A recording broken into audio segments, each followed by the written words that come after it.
Lagi heboh videonya podcast Brian Siwarta dengan Stanley Howe, dan saat ini videonya dibikin pribadi.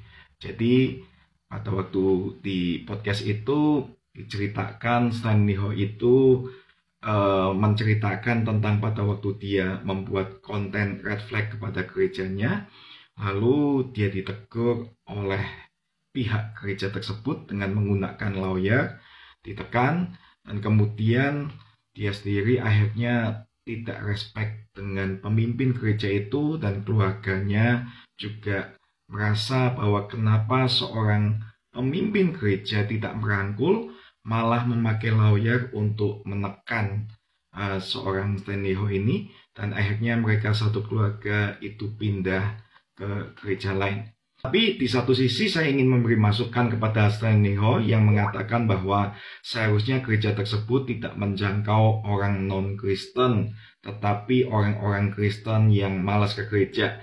Nah, memang di satu sisi ada benarnya, tetapi kita harus tahu bahwa Injil itu juga harus diberitakan bahkan kepada orang yang belum mengenal Injil. Jadi otomatis mereka yang non-Kristen, kita harus memberitakan Injil itu, tetapi dengan sopan, dengan baik caranya, dan tidak memaksa pastinya. Tetapi saya menanggapi tentang pemimpin Stanley Howe di gereja lamanya itu yang sampai memakai lawyer untuk menekan Stanley Howe karena kontennya. Saya rasa banyak orang mengatakan kemungkinan besar pemimpin gereja ini mungkin punya sakit NPD atau Narcissistic Personality Disorder. Itu sebuah penyakit gangguan kepribadian yang ditandai dengan pola perilaku yang egois dan tidak peduli terhadap perasaan orang lain. Nah, orang dengan NPD ini seringkali memiliki karakteristik utamanya seperti ini.